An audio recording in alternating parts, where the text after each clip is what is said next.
যতদিন বেঁচে আছি ততদিন আমরা ইবাদত করতে পারব, মরে গেলে পারা যাবে?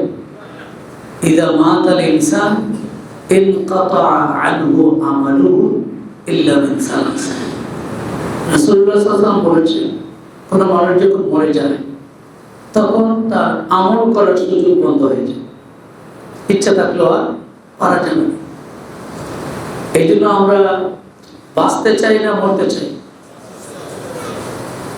কেউ কয় না মরতে চাই না, মরতে চাই কেউ কয় না, কেউ কেউ আত্মহত্যা করে। এরা হিসাব ভিন্ন, যারা নিজের জীবন নিজে দিয়ে ফেলে তাদের হিসাব ভিন্ন। কিন্তু মানুষ বাঁচতে চায়, চাওয়াটা খারাপ না। রাসূলুল্লাহ সাল্লাল্লাহু আলাইহি ওয়াসাল্লাম বলেছেন যে সেই ব্যক্তি আল্লাহর কাছে প্রিয় মান তালা উমরুহু ওয়া হাসুনা আমালুহু, যার হায়াতটা দীর্ঘ হবে, আমল সুন্দর হবে। শর্ত আছে, হায়াত দীর্ঘ। ফেরাউন তো 450 বছর বাচ্চে, সর্দিও হয়নি, এত অসুস্থতার সাথে ছিল, কিন্তু আমল সুন্দর হওয়া লাগবে। এই জন্য আমরা হায়াতও চাই আল্লাহর কাছে, এবং আমলও যেন সুন্দর হয় সেটাও চাই। আল্লাহ আমাদেরকে এভাবেই হায়াতে তয়্যিবা দান করুন। সম্মানিত হাজিরিন, কঠিন সময়, আমাদের প্রত্যাশা, অনেক প্রত্যাশা। এদেশে আমাদের জন্ম, এদেশটা সুন্দর চলবে, এদেশের মানুষগুলি ভালো থাকবে, ইজ্জত নিয়ে থাকবে, জানের নিরাপত্তা, মালের নিরাপত্তা থাকবে, এগুলি আমাদের আশা। এই আশাটা আমাদের হৃদয়ের আশা। অনেক সম্পদের পাহাড় তৈরি হবে, এত আশা মানুষের নাই। মানুষ চায় তার জান এবং মালের নিরাপত্তা, ইজ্জতের নিরাপত্তা, এগুলি কমন চাওয়া। কিন্তু আজকের এই সময়ে, এই সমাজে, আজকে 6 বছর 7 বছরের রামিসারা আদর্শিত হয়, ঠিক কিনা? খুব শান্ত সমাজ। এই সমাজটা অশান্ত হয়ে গেছে। অনেকগুলো কারণ আছে। আমার কাছে যেটা মনে হয় যে মানুষের ভিতরে আল্লাহ তাআলার ভয়, মৃত্যুর ভয়, এই দুইটা ভয় সরে গেছে। এটা আমার অনুভূতি আর কি। আপনারা কি মনে করেন জানি না। আমরা তো এই এলএডির কাজ করি, শিক্ষকতার লাইনে যেহেতু কাজ, এখানেও একটা অনুভূতি আছে। আর এই সমাজেই তো থাকি। মানুষের ভিতরে দুটো ভয় নাই, আল্লাহর ভয় আর আখিরাতের ভয়। এই দুই ভয় সৃষ্টি করতে হবে আগে। যে আসুক ক্ষমতায়, যে আসুক, যেই দেশ চালাক, কর্মসূচি এটাই নিতে হবে।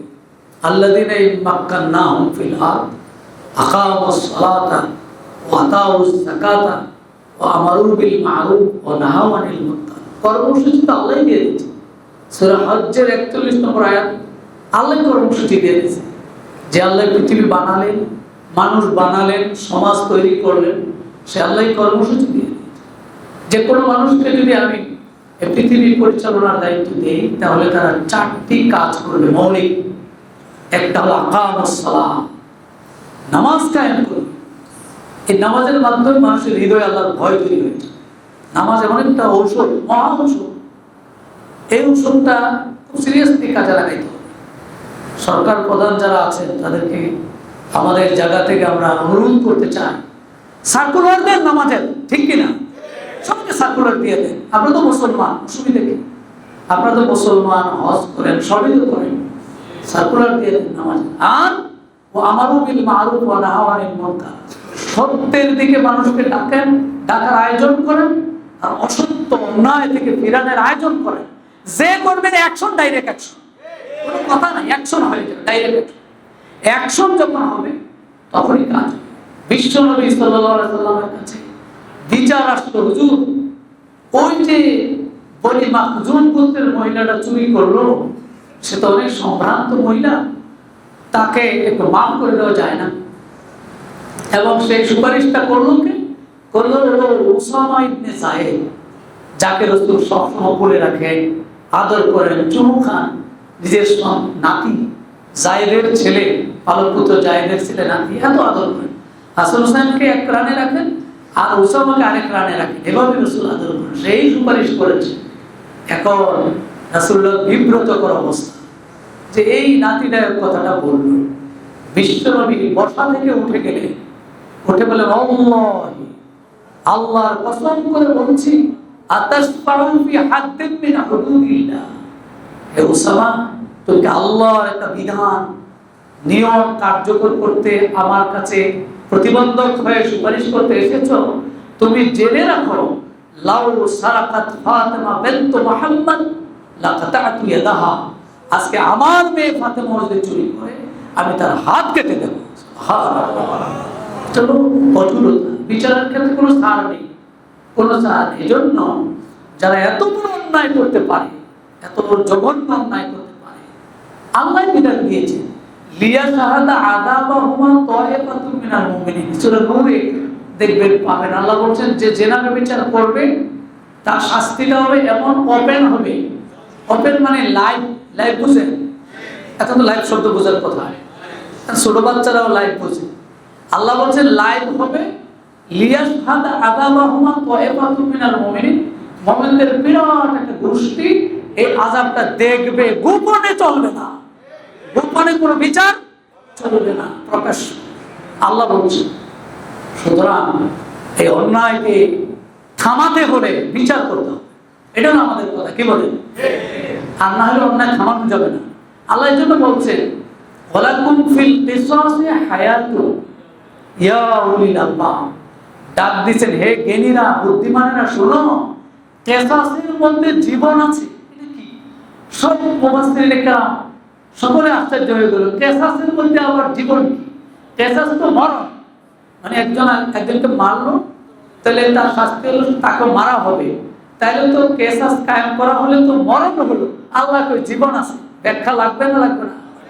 এটার মধ্যে ব্যাখ্যা আছে। আল্লাহ তাআলা সব মুফাসসির বলছেন জীবন আছে, যে আল্লাহ বললেন একটা কেসাস কার্যকর করো, 1000 মান প্রাণ বেঁচে যাবে, ঠিক? এই জন্য আল্লাহ বলছেন জীবন। সুতরাং আমরা বিচার চাই। আজকে মেয়েদের বাবারা বিচার চায় না। চায় না কেন? পায় না তো। বিচার চায় না, এই জন্য পায় না, পায় না এই জন্য চায় না। আমরা সাধারণ মানুষ বিচার চাই, সুস্থ বিচার চাই, সুন্দর বিচার চাই, কোনো গোপনীয় না, প্রকাশ্য বিচার হবে। ইবারাতান লিন-নাযিরিন, অন্যান্যদের জন্য এটা হবে শিক্ষা। এই জন্য আল্লাহ এই কাজটা করেছেন। না তো আল্লাহ বলতেন গোপনে গোপনে সারাই দাও, কিন্তু আল্লাহ তো বলছেন লিয়াশহাদা আযাবাহুমা, জিনাকারিনীর শাস্তিটা দেখবে তায়ফাতুম মিনাল মুমিনিন, বিশাল একটা গোষ্ঠী।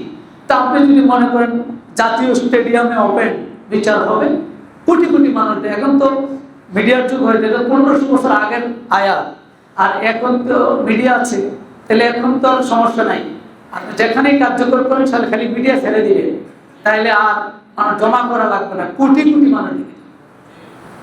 তাহলে কোটি কোটি মানুষ নিরাপত্তা পাবে, বিচার যারা চায় তারাও প্রশান্তি পাবে, আর এই অপরাধ প্রবণতা কমবে।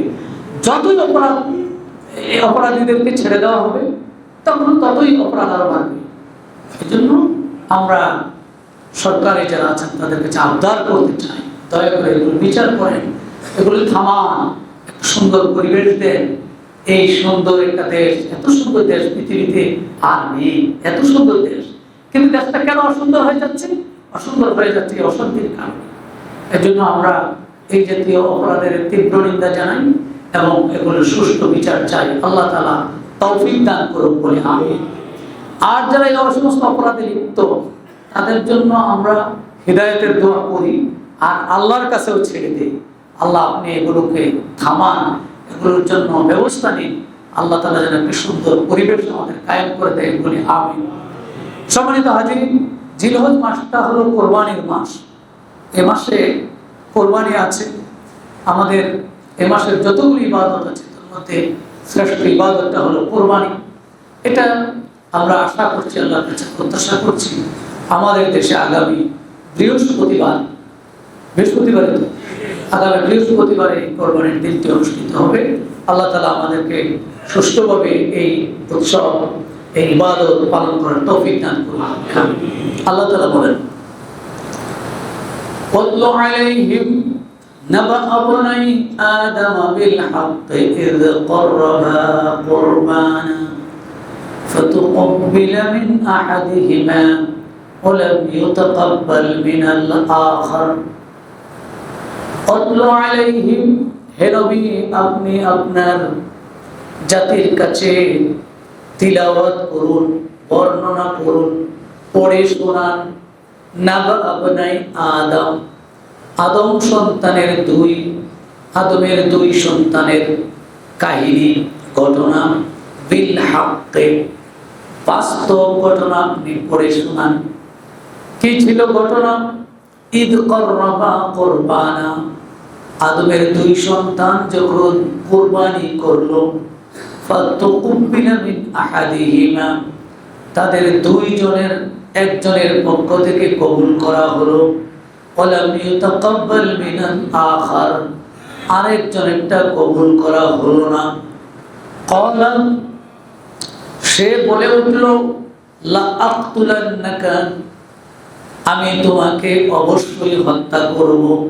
তোমারটা কবুল হলো, আমারটা হলো না, সুতরাং আমি তোমাকে হত্যা করে ফেলবো। ক্বালা, আরেক ভাই বলল, ইন্নামা ইয়াতাকাব্বালুল্লাহু মিনাল মুত্তাকিন, আল্লাহ রাব্বুল আলামিন কুরবানি কবুল করেন মুত্তাকিদের পক্ষ থেকে, কুরবানি কবুল করে থাকে। সুবহানাল্লাহ। মেসেজ চলে আসলো গোটা আয়োজনের এই এক আয়াতের এক অংশ শুধু, এটার মধ্যে মূল মেসেজ চলে আসছেন, আসে নাই। শুরুটা হলো আদমের দুই সন্তান থেকেই কোরবানি শুরু। এটা খুব প্রাচীন ইবাদত, অনেক পুরনো ইবাদত এই কোরবানিটা। আর দুইজনেই কোরবানি করেছে, কিন্তু দুইজনটা কবুল হয় নাই। তাহলে কোটি কোটি মানুষ কোরবানি করবে, কোটি কোটিটাই কবুল হয়ে যাবে?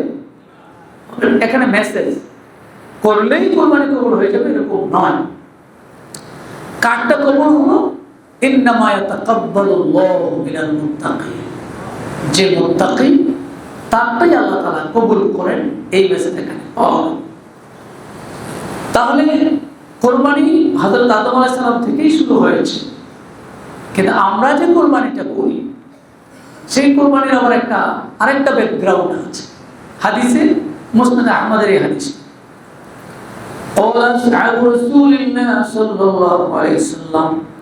আল্লাহর নবী সাহাবারা বিশ্বনবীকে জিজ্ঞাসা করলেন, ইয়া রাসূলুল্লাহ, হে আল্লাহর রাসূল, মা হাদিহিল আদাহি, আমরা যে কুরবানি করি এই কুরবানিটার রহস্য কি, কুরবানির ব্যাকগ্রাউন্ড কি, প্রত্যেকে শুরু হলো।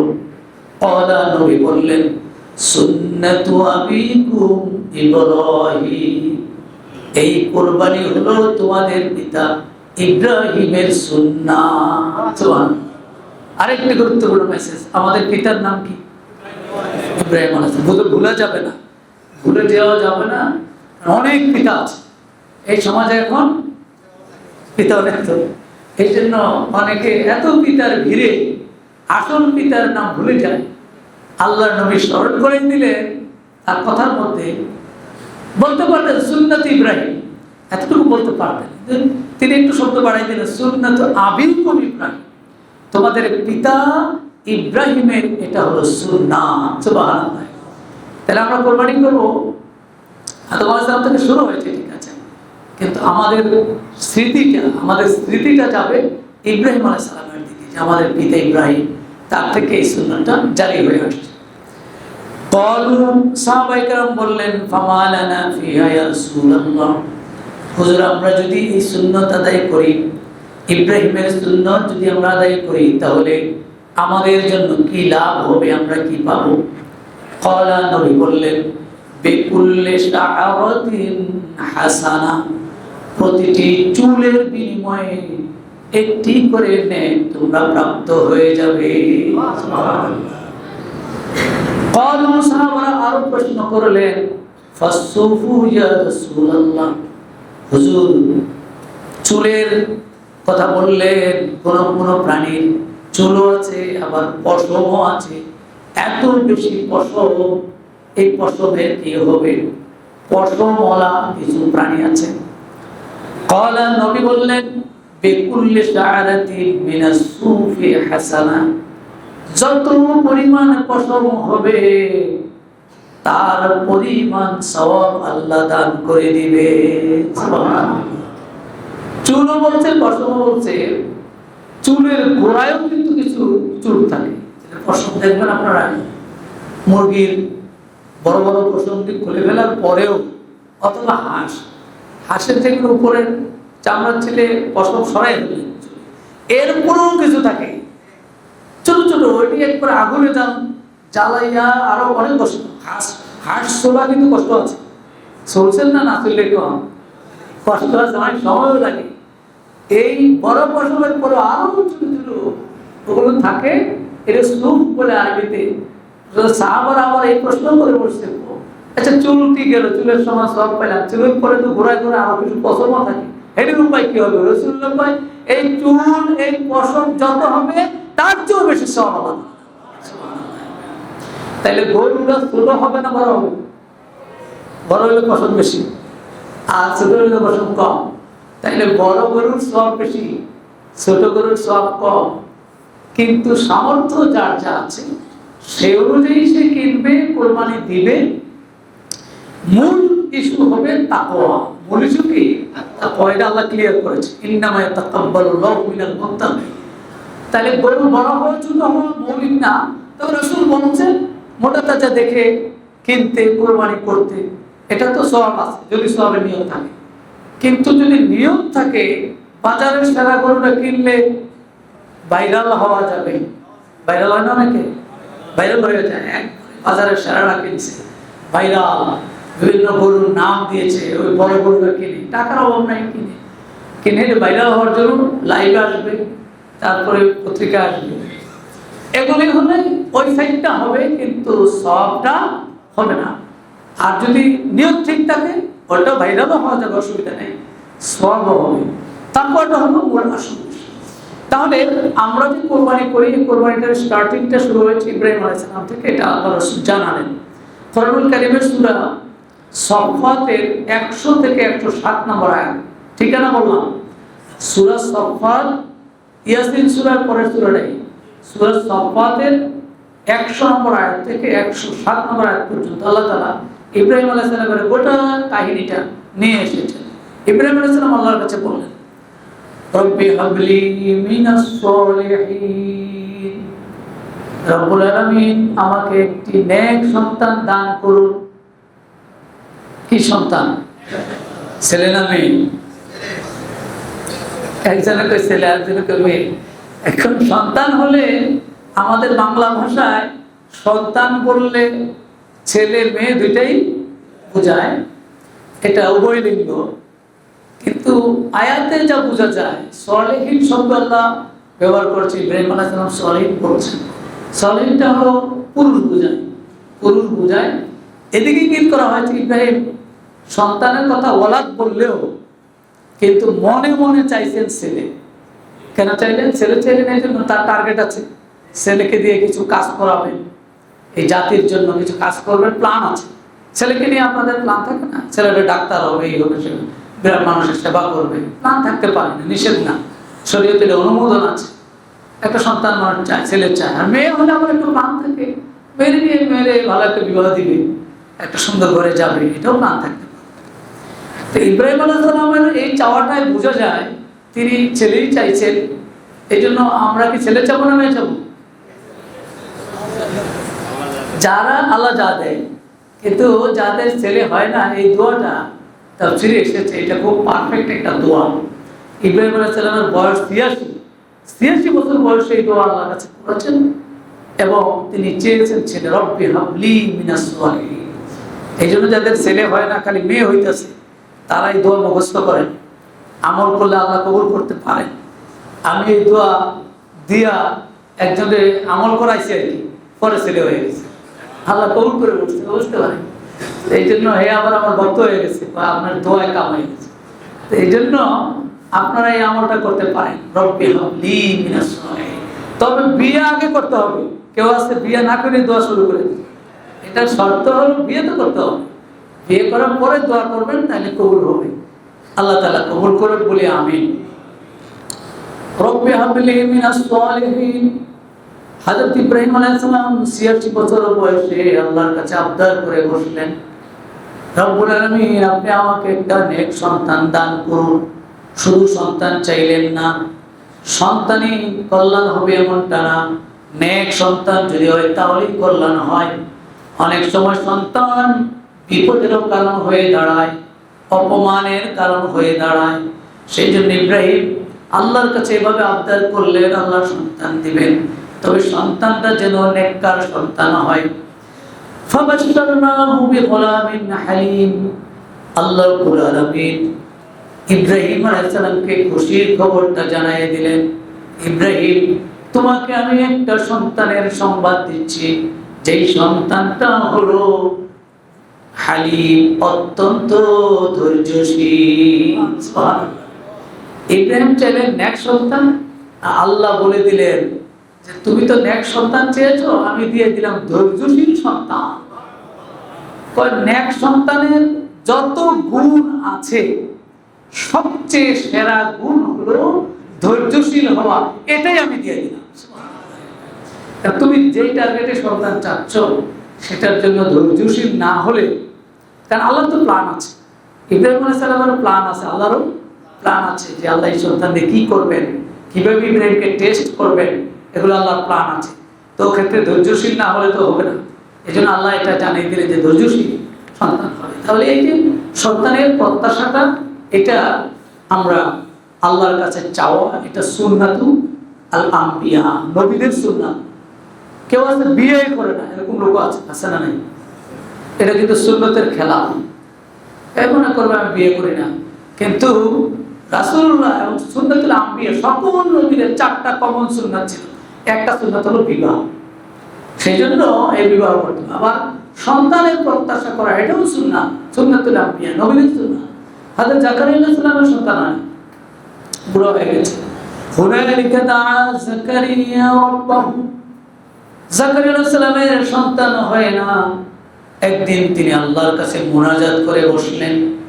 ক্বালা রাব্বি হাবলি মিন লাদুনকা যুররিয়াতান তাইয়্যিবা। হে আল্লাহ, আপনার পক্ষ থেকে আমাকে একটি পুত্র পবিত্র সন্তান দিয়া দিন। সুবহানাল্লাহ। ইন্নাকা সামিউদ দুআ। আপনি তো দোয়া কবুল করেন। ফানাদাতুল মালাইকাতু ওয়া হুয়া কাইমুন ইউসাল্লি ফিল মিহরাব। একদিন জাকারিয়া আলাইহিস সালাম নামাজ পড়তেছেন মিহরাবের মধ্যে, ফেরেশতারা এসে তাকে সম্বোধন করলো, ডাক দিল, ইন্নাল্লাহা ইউবাশশিরুকা বিয়াহইয়া। হে জাকারিয়া, আপনাকে আল্লাহ রাব্বুল আলামিন একটি সন্তান ইয়াহইয়ার সুসংবাদ দিয়ে দিলেন। তাহলে চাওয়ার বিষয় হলো কার কাছে চাইতে হবে? এখানে মেসেজ আমাদের জন্য যে নবীরা আল্লাহর কাছে সন্তান চেয়েছেন, আর আমাদের পিতা ইব্রাহিম যেই টার্গেটে সন্তান চেয়েছেন কোরবানি, তাকে দ্বীনের জন্য কাজে লাগাবেন, তিনিও সন্তান চেয়েছেন আল্লাহর কাছে। তাহলে আমরা সন্তান চাইব আল্লাহর কাছে, হৃদয়টাকে শক্ত করে।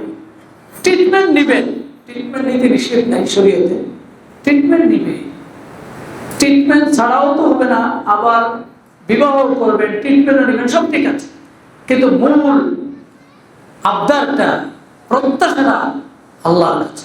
অমুক বাবা আমার আপনাকে সন্তান দিয়ে দেবে, অমুক দরবার, এই বিশ্বাস ঢুকে গেলে তাহলে খেলাফ লাগবে, নবীদের সুন্নতের খেলাফ হয়ে গেল, গুনাহ হবে। এরপরে যদি ভাগ্যক্রমে আবার পাইয়াও যান, তাহলে আপনি গুনার কাজ করে পাই।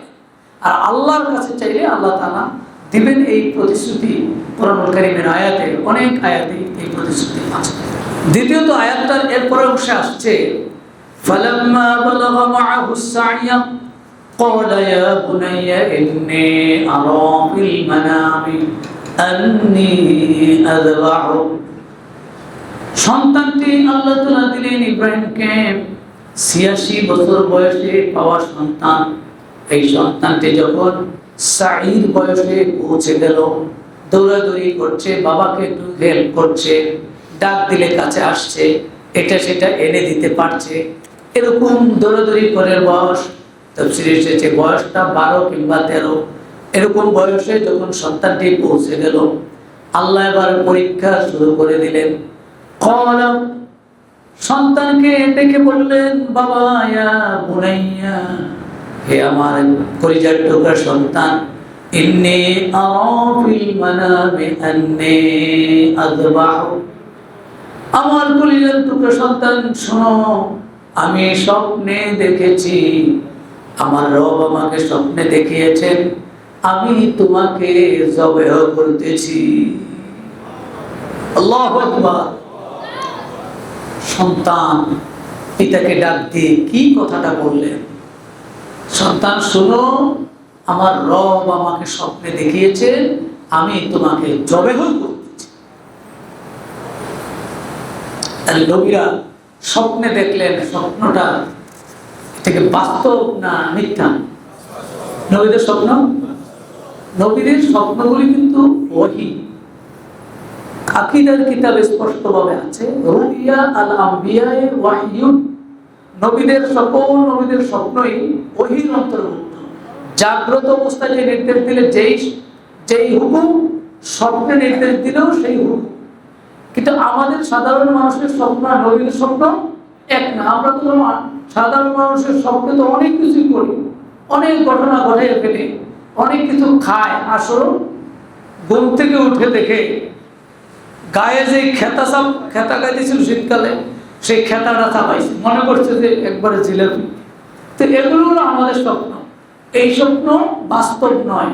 কিছু স্বপ্ন, আমাদের স্বপ্ন কিছু বাস্তব হয়, যেটা আল্লাহ তাআলা ইলহামের মাধ্যমে স্বপ্ন দেখান। যেই জন্য দেখা যায় অনেক সময় যেটা আমরা বলি যে ইস্তেখারা করার জন্য কোনো কাজ করতে গিয়ে আপনি ভালো মন্দটা বুঝেন না, ইস্তেখারার নিয়ম রাসূল শিখিয়েছেন। ইস্তেখারা করে স্বপ্নে দেখা যাবে, স্বপ্নে দেখবেন যে আপনার জন্য এটা ভালো বা এটা মন্দ, এরকম একটা ইশারা আপনি পেয়ে যাবেন। এটা ইস্তেখারা। এই স্বপ্ন, এটা যে স্বপ্ন আছে, ভালো মন্দ দুটোই আছে। কিন্তু নবীদের স্বপ্ন করে সবটাই ওহী। সেই জন্য ইব্রাহিম আলাইহিস সালাম বলেন, আমি তো স্বপ্নে দেখেছি আমি তোমাকে জবেহ করছি। এটা ইব্রাহিম আলাইহিস সালাম জানলেন নবীদের স্বপ্নগুলি ওহীর অন্তর্ভুক্ত। হযরত এবার ছেলে ইব্রাহিম আলাইহিস সালাম এর যে প্রশ্নের জবাবে ইব্রাহিম আলাইহিস সালাম বললেন যে আমি স্বপ্নে দেখেছি তোমাকে জবেহ করছি। ফানজুর মাযা তারা, সন্তানকে বললেন তোমার মতামত কি বল। সন্তানের মতামত দরকার আছে? কি দরকার? সন্তান এটা আমার সন্তান, এর আবার মতামত দিবেন কেন? কোরআন বলে ইব্রাহিম আলাইহিস সালাম তার সন্তানটার মতামত দিয়েছেন। তাফসীরে কুরতুবীতে বলেছেন যে কেন মতামতটা নিলেন, দুটো কারণ তিনি এখানে বলেছেন। একটা হলো ইন্নামা শাওয়ারাহু লিয়া'লামা সাবরাহু লিআমরিল্লাহ, পিতা তার মতামতটা নিয়ে জানতে চাইলেন যে আমার এই সন্তানটা আল্লাহর নির্দেশ পালনে কতটুকু ধৈর্যের পরীক্ষা দিতে পারে। এই জন্য টেস্ট করলেন যে বাবা আমি তো স্বপ্নে দেখলাম, এই তোমার মতামতটা কি। এদিকে তার মতামতটা জানার মাধ্যমে সে কি ধৈর্য ধরতে পারবে কি পারবে না, এটা একটা টেস্ট হলো। আর আরেকটা টার্গেট, আওলি তাকাররা আইনুহু ইদা রাআ মিন ইবনিহি তাআতান ফি আমরিল্লাহ। আর ইব্রাহিম আলাইহিস সালামের মনের একটা প্রশান্তি তৈরি হবে যে সন্তানটা আল্লাহর নির্দেশ পালনের ক্ষেত্রে কতটুকু আনুগত্য প্রদর্শন করে। এটা যদি দেখে যে না সন্তানটা কাজটা করে, তাহলে পিতার কাছে ভালো লাগবে যে আল্লাহ নির্দেশ যেন আপনার সন্তান, আপনি যদি তারা বলেন যে নামাজটা পড়ো, আর সে যখন নামাজটা পড়ে আপনার কথাটা শুনে আনি, আপনার কাছে কি ভালো লাগে না খারাপ লাগে? একটু মেন্টালি ভালো লাগে, কিন্তু যে যাচ্ছে আমার কথাটা শুনেছে এবং ইবাদতটা করেছে, আল্লাহর কাজটা করেছে, ভালো লাগে। ইব্রাহিমের জন্য চাইলেন যে এটাতে তোমার মতামত। এখানে আমাদের জন্য মেসেজ হলো যে আমরাও পারিবারিক বিভিন্ন বিষয়ে সন্তানের কাছেও পরামর্শ চাইতে পারি। এটা দুটো দিক আছে। একটা তো হলো সন্তান সেও বুঝবে যে আমাকে একটু গনে আর কি, আমাদের দেশে তো গনে, তা আমাকে একটু গনে বা আমাকে একটু দাম দেয়, আমাকে একটু মূল্যায়ন করে। রাসূলুল্লাহ বলেছেন আকরিমু আওলাদাকুম ওয়া আহসিনু আদাবাহুম। আমাদের নবী বলেছেন তুমি তোমার সন্তানগুলোকে মূল্যায়ন করো এবং তাদেরকে ভালো জিনিস শিখাও, আদাব শিখাও। তাহলে এটা তো মূল্যায়ন করার কথা রাসূলই বলছে। এটা হলো। আরেক দিক থেকে তাদের থেকেও মাঝে মাঝে সুন্দর সুন্দর পরামর্শ চলে আসে। ছোট মানুষ হয়তো আপনার ব্রেনে নাই, তার ব্রেন থেকে চলে আসছে যে এটা করেন, এটা মনে হয় ভালো হবে, এই ভালো পরামর্শ চলে আসে। এই জন্য ইব্রাহিম আলাইহিস সালাম এই কাজটা করেছেন। তাহলে আমরা আজকে এখানে 10টা মেসেজ আছে, মূলত কোরবানি থেকে আমরা 10টা মেসেজ পাবো। আমি আজকে 3টা মেসেজ বলতে পারলাম। মূলত একটা হল যে আমরা সবকিছুই চাইবো আল্লাহর কাছে, সন্তান, বিশেষ করে সন্তান। আর দ্বিতীয়টা হলো যে সন্তানের কাছেও কোনো কোনো সময় একটু পরামর্শ নেওয়া। তৃতীয় হলো যে নবীদের স্বপ্নগুলিও ওহীর অন্তর্ভুক্ত, এটা আমাদের আকীদার ভিতরে থাকবে। আর আল্লাহ তাআলা কুরবানি কবুল করেন, কমন ঘোষণা হলো যারা আল্লাহকে ভয় করে আল্লাহর আনুগত্যের দৃষ্টিতে কোরবানি করবে, তাদেরটাই কবুল করবে। আল্লাহ রাব্বুল আলামিন আমাদের সকলের কোরবানিগুলি কবুল করে নিন বলে আমিন। আসসালামু আলাইকুম ওয়া রাহমাতুল্লাহি